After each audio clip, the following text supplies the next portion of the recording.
India versus Afghanistan first T20 match வந்து பார்த்தீங்கன்னா மொஹாலியில் நடந்து முடிஞ்சது. இந்த T20 மேட்சை பொறுத்த வரைக்கும் இந்தியன் டீம் டாஸ் ஜெயிச்சு வந்து பார்த்தீங்கன்னா ஃபர்ஸ்ட்டு வந்து போலிங் போடுறோம் அப்படின்ற மாதிரி சொல்லியிருந்தாங்க.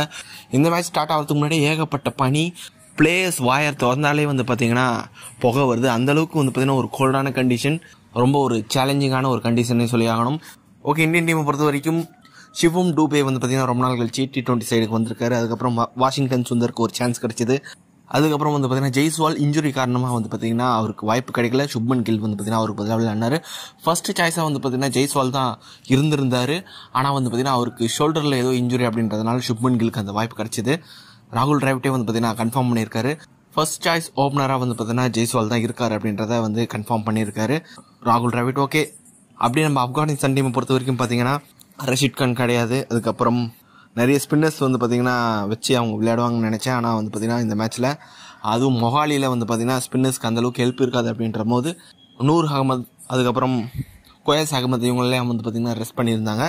ஓகே, ஃபர்ஸ்ட்டு பேட்டிங் செஞ்ச ஆப்கானிஸ்தான் வந்து பார்த்திங்கன்னா 158 ரன் அடிச்சிருந்தாங்க. 5 விக்கெட் இழப்புக்கு 20 ஓவரில்.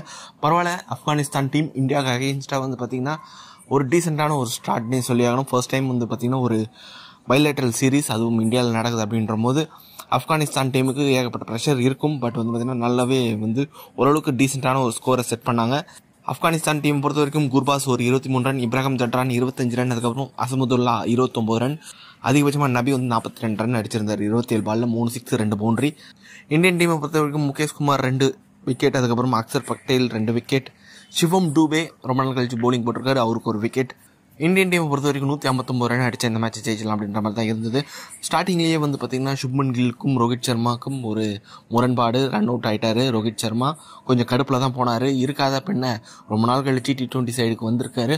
இப்படி ஃபர்ஸ்ட் மேட்சே வந்து பார்த்திங்கன்னா ரன் அவுட், அதுவும் டக் அவுட் அப்படின்ற போது கொஞ்சம் அவருக்கு இரிட்டேட்டாக தான் இருந்திருக்கும். சுப்மன் கில்லும் வந்து பார்த்திங்கன்னா அவரோட புவர் T20 ஃபார்ம் கண்டினியூ ஆகிட்டு இருக்குது. இந்த மேட்ச்சில் அவர் வந்து நல்லா பர்ஃபார்ம் பண்ணியிருந்தா அவர் வந்து கண்டினியூ ஆகிருப்பார். நெக்ஸ்ட் மேட்ச் ஜெய்ஸ்வால் வந்து பார்த்திங்கன்னா ஃபிட் ஆகிட்டார்னா எனக்கு தெரிஞ்சு சுப்மன் கில் ட்ராப் செய்யப்படுவார் அப்படின்ற மாதிரி தான் தோணுது. இல்லைனா 1 டவுனில் ஆடுறதுக்கான வாய்ப்பும் இருக்குது. எனக்கு தெரிஞ்சு விராட் கோலி வந்துட்டார்னா அந்த வாய்ப்பும் கிடையாது தான் நினைக்கிறேன். ஓகே, சுப்மன் கில் 23 ரன் நல்லா தான் அடித்தார். நல்ல ஒரு ஸ்ட்ரைக் ரேட்டில் 12 பால் அடிச்சிருந்தார், அவுட் ஆகிட்டார். திலக் வர்மா 26 ரன். சிவம் டூபே வந்து பார்த்திங்கன்னா ஒரு மேட்ச் வினராக இருந்தார் இந்த மேட்சை பொறுத்த வரைக்கும். அவருக்கு சப்போர்ட்டாக வந்து பார்த்திங்கன்னா ஜிதேஷ் சர்மா சர்ப்ரைஸாக இருந்தது. சஞ்சு சாம்சனுக்கு வாய்ப்பு இல்லை, அவருக்கு பதிலாக வந்து பார்த்தீங்கன்னா ஜிதேஷ் சர்மாவை இறக்கி விட்டாங்க. அவர் சூப்பராக விளையாடிட்டு இருக்கார் ரீசெண்ட் டைமில். அவரோட ஷார்ட் மேக்கிங்கும் நல்லா இருக்குது பார்க்குறதுக்கு. அப்படின்ற போது ஒரு பயங்கரமான ஒரு காம்படிஷன், விக்கெட் கீப்பிங் ஸ்லாட்டில் வந்து பார்த்தீங்கன்னா நல்ல ஒரு காம்படிஷன். இஷான் கிஷன்லாம் ட்ராப் செய்யப்பட்டு இவரோட டீமுக்குள்ளே எடுத்துருந்தாங்க. ஆனால் இவர் சூப்பராக பர்ஃபார்ம் பண்ணிட்டு இருக்காரு. சஞ்சு சாம்சன் மாதிரி ஒரு சீனியர் பிளேயர்ஸ்லாம் இருக்கும்போது இவர் மாதிரி ஒரு பிளேயர் நல்லா பர்ஃபார்ம் பண்ணுறதை பார்க்கும்போது நல்லா இருக்குது. ரிங்கு சிங் வழக்கம் போல் வந்து பார்த்திங்கன்னா மேட்சை வந்து கடைசி வரையும் கொண்டு போய் 9 பாலில் வந்து பார்த்திங்கன்னா 16 ரனில் நாட் அவுட் பேட்ஸ்மேனாக இருந்தார். முக்கியமாக சிவம் டூபை பற்றி நம்ம பேசி ஆகணும். ரொம்ப நாள் கழிச்சு T20 சைடில் வராரு. அது அப்படின்ற போது போலிங்லேயும் அவர் கிடைச்ச வாய்ப்பை நல்லா பயன்படுத்தினார். அதே மட்டும் இல்லாமல் பார்த்தீங்கன்னா பேட்டிங்லேயும் ஸ்டார்டிங்கில் ஒரு 2 விக்கெட் போயிடுச்சு. ஒரு ப்ரெஷர் சுச்சுவேஷன் இருந்தாலும் வந்து பார்த்திங்கன்னா அவரோட ரோலை பர்ஃபெக்டாக பண்ணார்னே சொல்லி ஆகணும். நல்லா அடித்து ஆடக்கூடிய ஒரு பிளேயர் இருந்தாலும் சுச்சுவேஷனுக்கு ஏற்ற மாதிரி இன்றைக்கி விளையாடினார். 5 பவுண்டரி 2 சிக்ஸர் அடிச்சிருந்தார் நம்ம சிவம் டூபே. ஆப்கானிஸ்தான் போலிங்கை பொறுத்த வரைக்கும் முஜிபுர் ரஹ்மான் 2 விக்கெட், அதுக்கப்புறம் ஒமர்சாய் அவர் ஒரு விக்கெட். மற்றபடி வந்து பார்த்திங்கன்னா ஃபருக்கி கிட்டேருந்து ஒரு டிசப்பாயின்மெண்ட். நவீன் உல்லாக்கு நல்லா போடுவார்னு எதிர்பார்த்தேன், அவரும் வந்து பார்த்திங்கன்னா ஒரு டிசப்பாயின்மெண்ட் தான். ஓவரால் ஒரு நல்ல ஒரு T20 மேட்சாக இருந்தது.